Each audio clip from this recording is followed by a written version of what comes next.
At bilang paghahanda naman ngayong Holy Week, ininspeksyon ng Department of Transportation ang ilang mga pasilidad sa NAIA. Si Jop Regala para sa 13 sa tanghali.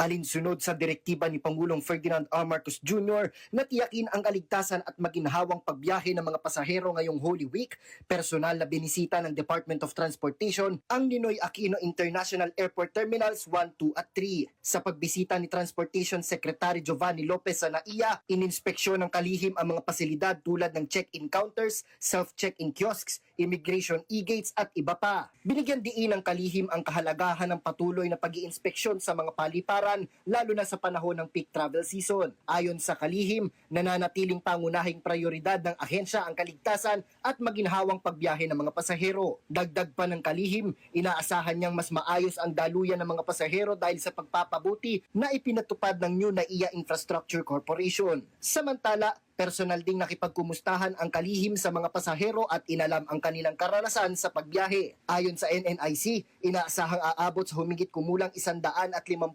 pasahero kada araw ang dadaan sa NAIA ngayong Semana Santa, mas mataas kumpara noong nakaraang taon. Samantala, mas bibilis at mas giginhawa na rin ang biyahe papuntang paliparan matapos buksan ang 320-meter na NAIAX westbound off-ramp. Konektado ito sa Terminal 3 at sa mga pangunahing expressway tulad ng Skyway at Cavitex na magpapadali sa daloy ng trapiko. Ayon kay Pangulong Marcos, makakaiwas na ang mga biyahero sa matinding traffic sa Andrews Avenue at Rotonda at makakatipid ng hanggang 30 minuto sa biyahe. Bahagi ito ng mas malawak na paghahanda ng pamahalaan para sa Holy Week, kabilang ang pagbubukas ng mga bagong kalsada upang mas mapadali ang pagbiyahe ng mga Pilipino. Para sa totoong balita sa Bagong Pilipinas, Jop Regala, 13 sa tanghali ng Congress TV.